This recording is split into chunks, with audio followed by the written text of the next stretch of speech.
Hey guys, welcome to another episode of Amber Unfiltered. Today I wanted to talk to you guys about, I think I talked about this in another video, but I want to talk about it again because it's something that keeps coming up in my life. I want to talk about grief and why it's such a heavy emotion, and I don't want to even talk about it just in terms of like actual loss of like a person, but to anyone who has lost someone, I'm rooting for you, I see you, I'm praying for you, and I love you. But I kind of wanted to just talk about how it can like appear in life because I think that people don't talk about this enough, or maybe they are, maybe I'm just new to the game. But I wanted to talk about that. But before I do that, don't forget to like, comment, and subscribe. Also, if you want to cash out me at Amber Unfiltered Show, that'd be greatly appreciated. So, I told you guys I'm going through a lot in my personal life, more so health stuff and just figuring out my purpose and redefining my purpose and like what I want my future to look like. So it's just kind of like a lot. It's taking a huge toll on me, to be honest with you. I'm smiling and I'm happy and I'm laughing and doing all the things on here, but I still feel all the feels when I turn this camera off, and even sometimes during. But I feel like I've been in such a deep season of grief, or a deep seated grief. And I was like, what is this? I didn't know what it was. And then I was like, oh my God, it's grief. And I was like, I didn't know it would show up like this.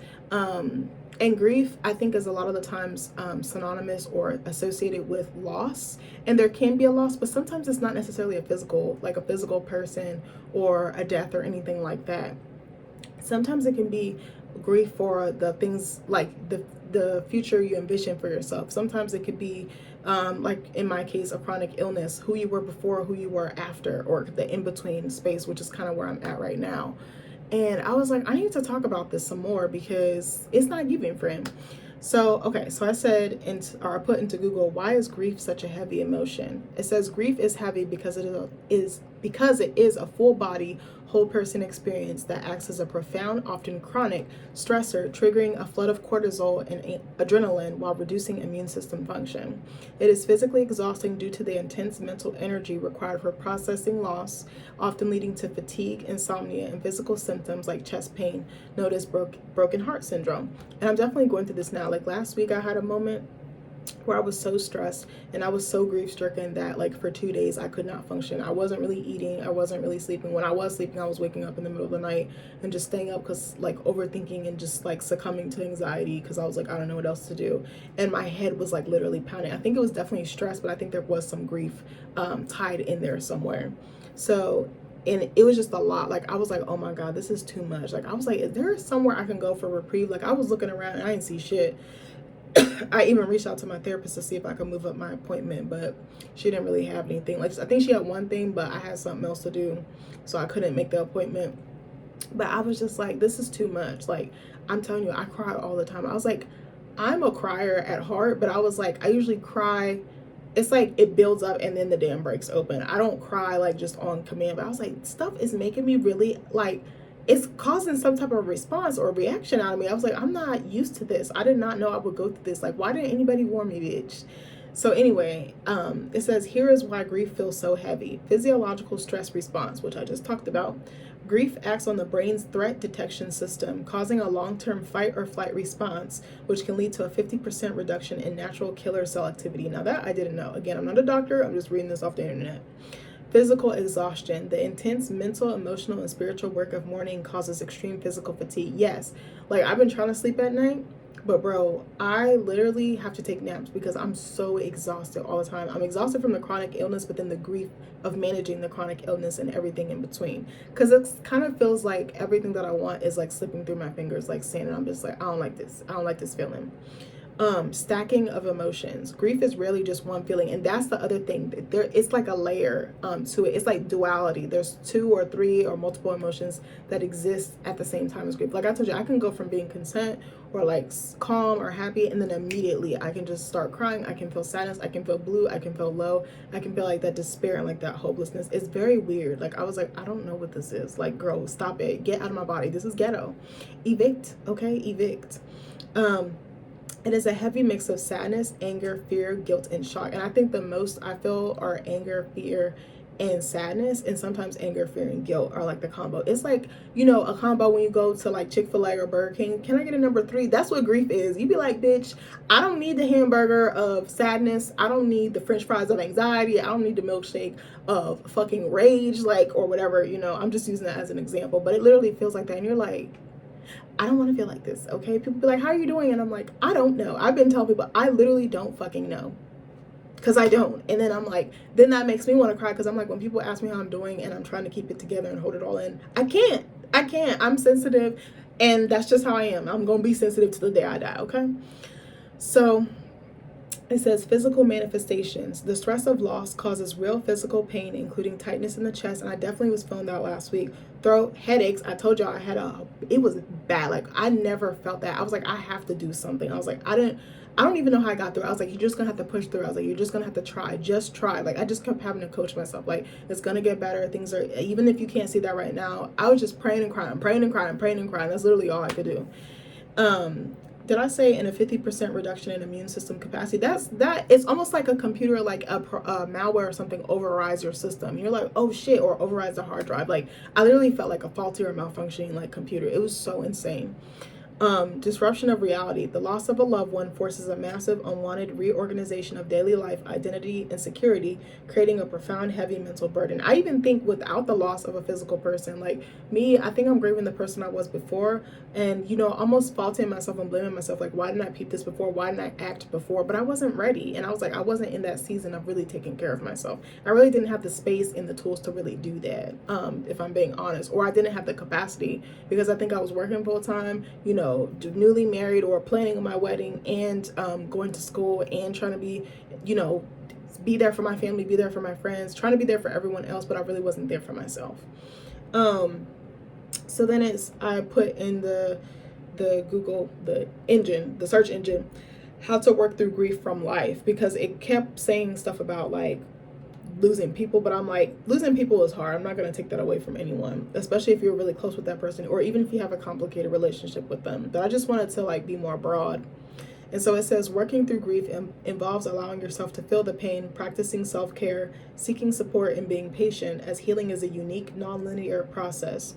Key strategies include acknowledging the loss, maintaining routines, avoiding major life decisions, and expressing emotions through journaling or talking. And that's really what I had to do.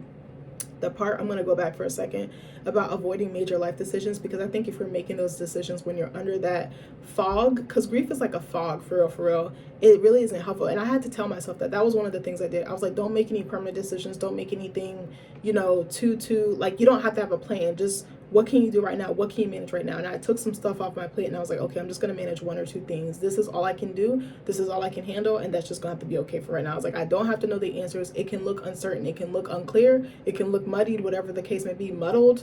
But I was like, if I just try to hone in on what I can do and control what I can do, then I should be okay. And that actually helped me. I know that's very simple, but it takes a lot of mental fortitude and a lot of mental effort. So it says, here is a structured approach to working through grief. 1, acknowledge and process emotions. Give yourself permission to grieve. And I think that's really difficult to do, because I didn't even know what the fuck the emotion was. I was like, oh my God, I just thought I was being a baby. I thought I was being too sensitive. And I was like, no, bitch, you're feeling all the feels and you're going through all the things. So yeah, you're going to feel it. Your body is responding for a reason. It's taking a toll on you. It's affecting you. Do not try to suppress or ignore your pain. It is essential to confront it, to heal it. It is essential to confront it, to heal. Yes, I definitely agree with that. For a long time, I was like, oh, you're being a baby. You need to change your mindset. You need to buckle the fuck up, buttercup. But then I was like, no, girl, like, feel the feels. Like, it's popping up and showing up for a reason. It says, expect unpredictable emotions. And I think that's the hardest part, because it just comes in waves, and it comes out of the blue, out of nowhere. So grief comes with a wide range of emotions, including sadness, anger, confusion, and sometimes relief. Talk about it. Share your feelings with trusted friends or family, and talk about the person or situation you lost. I actually decided, I have been doing this, but I feel like it hasn't been entirely serving me. So I was like, I think I'm going to make a support group for people dealing with the same thing that I'm dealing with. And I'm just going to go from there. Because I was like, maybe if I talk to other people in the same situation, I won't feel as alone. Because I think grief is very isolating in nature. So it says, journal your feelings. Writing down your emotions can be a powerful way to process them. 2, prioritize self-care. Maintain basic health. Ensure you're eating nutritious food, staying hydrated, and trying to get enough sleep. And that was hard for me, because when I'm sad or I'm depressed, I tend to either overeat or not eat at all. And I was definitely under eating. And I was like, girl, this is so ghetto. But I was like, I really don't have an appetite. I'm just like so down that I really can't keep anything down. So I just was like, okay, eat like a little bit. Even if you can't eat a lot, just something. Even if it's a snack, even if it's half of a snack or half of a serving, it's better than nothing.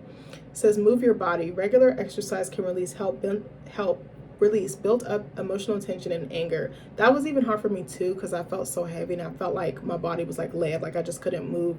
And I just gave myself a couple days. I was like, just feel all the feels, don't do too much, just rest. Don't put too much pressure on yourself. I think that's another thing I struggle with, always feeling like, oh, I need to be productive, I need to be doing something. But I'm like, rest is doing something. Rest is putting your body first. Rest is healing. Like, it's very hard because we live in a world that is very capitalistic in nature and is very production and efforts, profit based, or effort driven.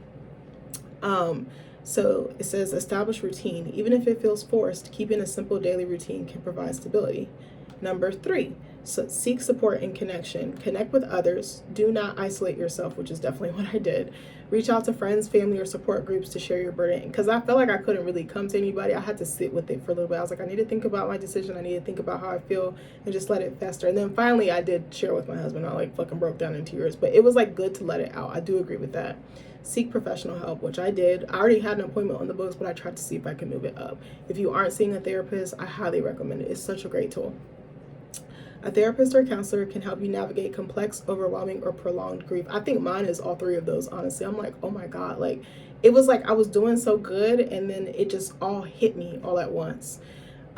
Use your spiritual network. If applicable, religious service and rituals can provide comfort and structure. I'm telling you, I was praying so much. I was like, oh my God, God, please make this stop. Like, I can't. And again, I'm not religious, I'm more spiritual, but I do believe in a higher power. But do what works for you. Do not repeat anything that I'm doing to appease me. Do what works for you. Do what feels authentic to you. Number 4, navigate daily life and decisions. Postpone major decisions, which is what I told you earlier. Just do the little small, low-key, low-stakes ones. Avoid changing jobs, moving, or making significant life-altering decisions for at least the first year. Okay, I don't know about the first year, but whatever time works for you. Be patient with yourself, which is so fucking hard because I'm so hard on myself. Such a perfectionist and always like, you need to be doing this, you need to be further, you need to be doing this, but I'm like, I'm right where I'm supposed to be. And that's something I want to impart on you. You're right where you're supposed to be. Do not rush it. What he has for you is for you. What the universe has for you is for you.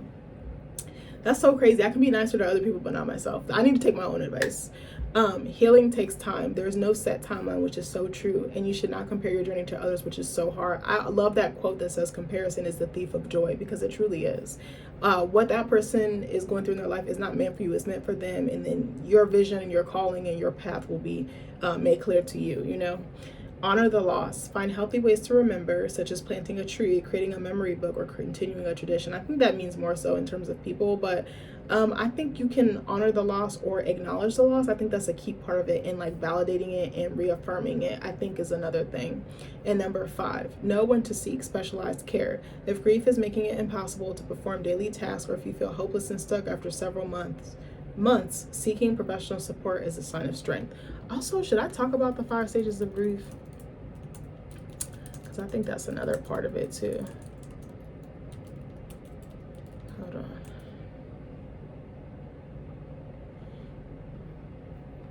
Yeah, okay, so let's talk about that too, because I think this is a key part of it. So the 5 stages of grief are denial, anger, bargaining, depression, and acceptance. And I definitely feel like I'm experiencing a lot of the first 4, specifically the denial, anger, and the depression.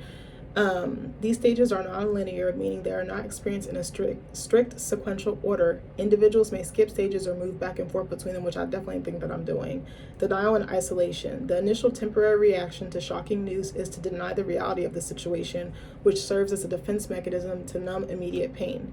Anger. As denial wears off, emotional pain resurfaces as frustration or rage, often directed at oneself, loved ones, caregivers, or a higher power.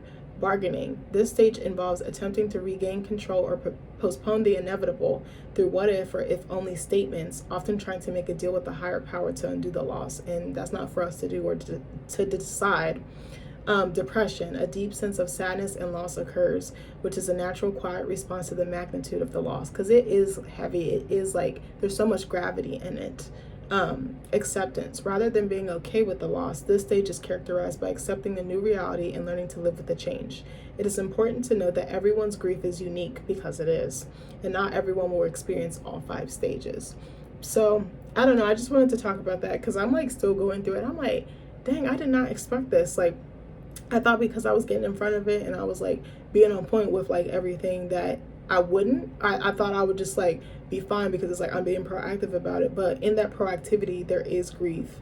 And if anyone is going through this, I see you, I believe you, I'm so sorry. I hope that it sorts itself out, and I hope that you're okay, that you find your anchor and you find your peace and you find your strength, because I think in those moments it's very hard to find the strength. It's very hard to find the will to move on, because you're like, or to go on or to press on, because you're just like, oh my God, when will it end? Because it just feels like it's piling and piling and piling, like it's like a mountain, and it's just like, I don't even want to climb this bitch no more. But I don't know. I just want people to know that grief is a real thing, and I don't think it just applies to loss of someone. It could be loss of self, it could be loss of something, it could be loss of the future you want for yourself, plans, you know, there's so many things, your identity. I mean, chronic illness can change your identity in so many ways that you never thought it would, and you really don't know until you're in the thick of it, or even the beginning of it, the beginning, middle, or end, or all of it, honestly.